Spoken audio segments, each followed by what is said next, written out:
नमस्कार, स्वागत है आपका यूपीएससी पर। यह है आपकी पॉलिटी क्लास।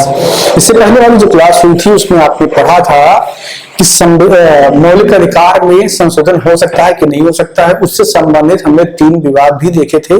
शंकरी प्रसाद बनाम भारत संघ, गोलकनाथ बनाम भारत संघ और इसके बाद में केशवानंद भारती बनाम भारत संघ। इन तीनों कॉन्टेक्स्ट में क्या सुप्रीम कोर्ट का फैसला था और वर्तमान स्थिति क्या है मौलिक अधिकारों को लेकर के, इसकी चर्चा हमने पिछली क्लास में कर ली थी।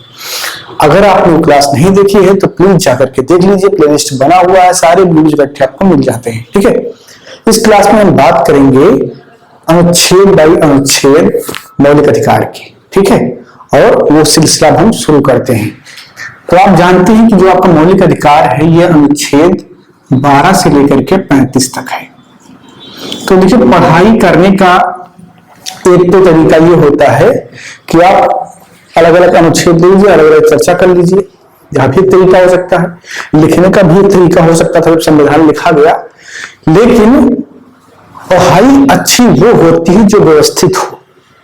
ठीक है, व्यवस्थित होने का मतलब कि एक प्रकार की चीजें इकट्ठे रखी हों, दूसरे प्रकार की चीजें इकट्ठी हों, तो ज्यादा समय तक आपके दिमाग में जगह भी बनाती हैं और वो याद भी रहती हैं। तो इसीलिए संविधान को भी ऐसे ही बनाया गया है कि व्यवस्थित रहे। तो किया यह गया है कि संविधान में जो मौलिक अधिकार आपको दिए गए हैं उनका वर्गीकरण कर लिया गया है। ठीक है, तो अनुच्छेद जो 12 है आपका, ये राज्य की परिभाषा देता है। किसकी? राज्य की परिभाषा।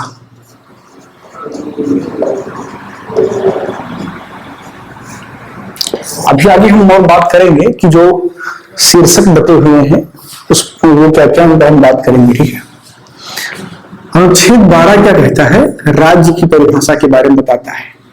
तो राज्य की परिभाषा में वो राज्य को परिभाषित करता है कि राज्य क्या है, व्हाट इज स्टेट, स्टेट क्या है, इसकी परिभाषा देता है। और इसकी परिभाषा में वो एग्जाम्पल सेट करता है कि फला फला चीज स्टेट होगा। ठीक है, वो एग्जाम्पल सेट करने की कोशिश करता है कि फला फला चीज स्टेट होगा। यानी जब राज्य की आप बात करें तो उसमें कौन कौन संस्थाएं आएंगी, कौन कौन से लोग आएंगे, उसकी बात यहां पर की जा रही है। तो राज्य में आपका संसद, केंद्र सरकार और उसके सभी विभाग। ठीक है, इसके सभी विभाग आ जाएंगे। इसी प्रकार राज्य सरकार, विधानमंडल, विधानमंडल में विधान परिषद और विधानसभा दोनों इंक्लूडेड होंगे और उनके सब विभाग। ठीक है, इसके अलावा स्थानीय सरकार और उसके सभी विभाग। ठीक है, इसके अलावा जो प्राधिकारी है, प्राधिकारी का मतलब यह होता है ऐसे संस्थाएं जो कि विधिवत चलती हैं। कोई जरूरी नहीं है कि वो सरकारी हो, लेकिन नियम के मुताबिक हो। जैसे मुकेश अंबानी की जियो कंपनी है तो वो रजिस्टर्ड एक कंपनी है, यानी कि नियम के अनुसार चलती है।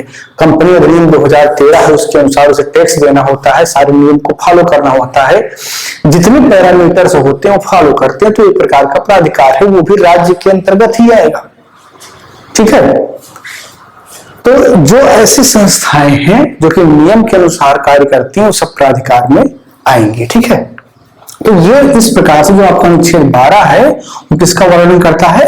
राज्य का वर्णन करता है और बताता है कि राज्य क्या है, कौन है। ठीक है, चलिए आगे हम बात करते हैं अनुच्छेद 13 की।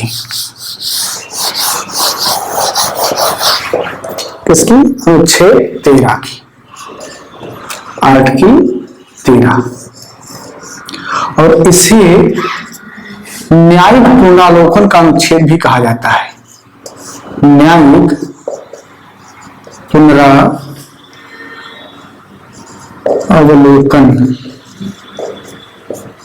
ठीक है, न्यायिक पुनरावलोकन।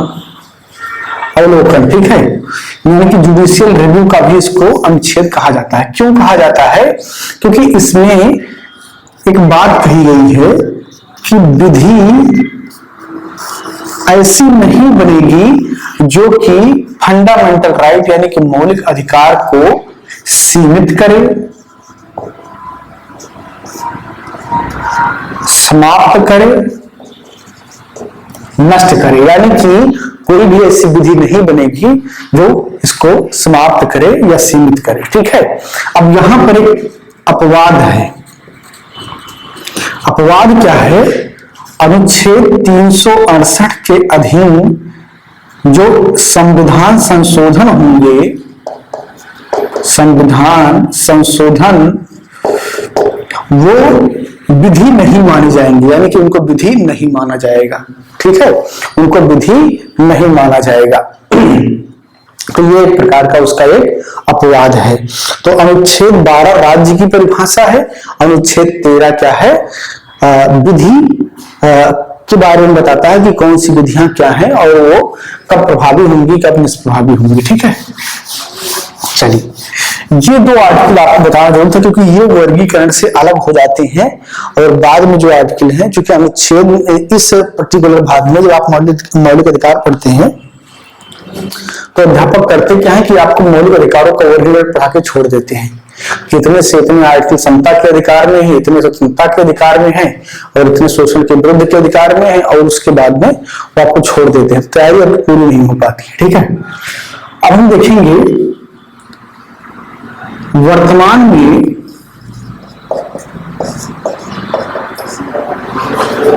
छह मौलिक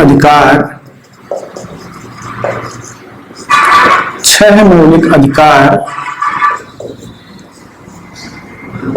नागरिकों को प्राप्त है। छह मौलिक अधिकार नागरिकों को प्राप्त है। ठीक है, अब उनका एक वर्गीकरण है। ठीक है, एक वर्गीकरण में एक से अधिक आर्टिकल हैं। जैसे पहला है समानता का अधिकार। क्या है? समानता का अधिकार।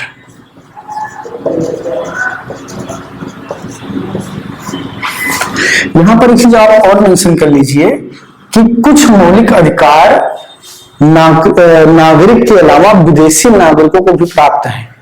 जैसे अनुच्छेद 14 समता का अधिकार सबको प्राप्त है, लेकिन अनुच्छेद 15 और 16 केवल नागरिकों को प्राप्त है। अनुच्छेद 19 केवल नागरिकों को प्राप्त है। अनुच्छेद 21 सबको प्राप्त है, जीवन जीने का अधिकार। कोई मान लीजिए टूरिस्ट अमेरिका से भारत में घूमने आया तो आप कहेंगे कि नहीं, जीवन जीने का अधिकार तो केवल भारतीय नागरिकों को है, इनको लटका दो। तो ऐसा नहीं है, जीवन जीने का अधिकार सबको मिला हुआ है। ठीक है, शोषण के विरुद्ध सबका अधिकार है, लेकिन शिक्षा संबंधी जो अल्पसंख्यक हैं उनका अधिकार केवल भारतीय नागरिकों को है। तो इस प्रकार से कई ऐसे अधिकार हैं जो विदेशियों को भी मिले हैं, लेकिन ज्यादा अधिकार किसको है? नागरिकों को मिले हैं। दूसरा यहां पर देखेंगे स्वतंत्रता का अधिकार।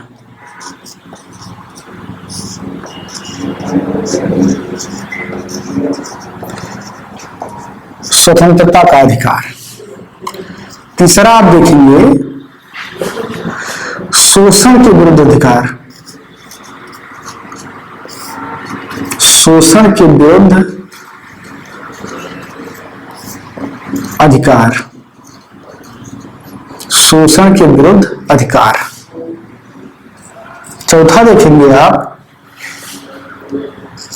धार्मिक स्वतंत्रता का अधिकार।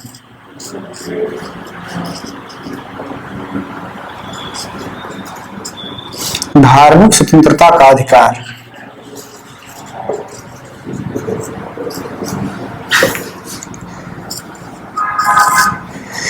पांचवा देखेंगे शिक्षा एवं संस्कृति संबंधी अधिकार। शिक्षा एवं संस्कृति संबंधी अधिकार।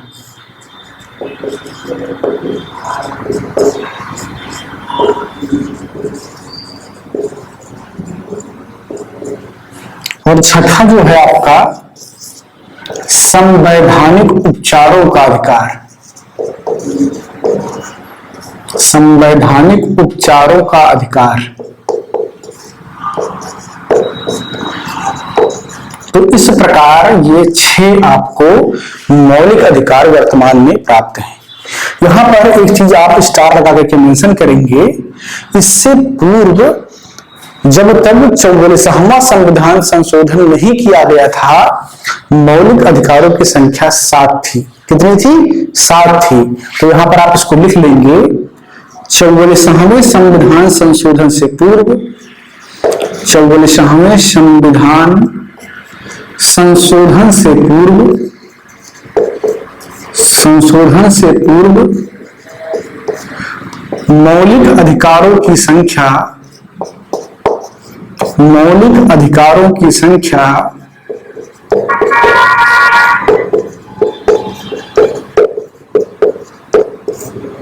7 थी। तो 7वां मौलिक अधिकार कौन सा था? संपत्ति का अधिकार। ठीक है, कौन सा अधिकार था? संपत्ति का अधिकार। तो संपत्ति के अधिकार को 44वें संविधान संशोधन के द्वारा मौलिक अधिकार की श्रेणी से हटा करके उसे संवैधानिक अधिकारों की श्रेणी में डाल दिया गया 300 का में। ठीक है, संवैधानिक अधिकार की श्रेणी में इसको डाल दिया गया और कौन सा अनुच्छेद दिया गया? 300 का दिया गया। अच्छा, यहां पर आपको थोड़ा सा मैं समझाता हूं कि संवैधानिक अधिकार क्या होते हैं, और इसके अलावा विधिक अधिकार क्या होते हैं और नैसर्गिक अधिकार क्या होते हैं। तो इसको थोड़ा सा आपको समझना है।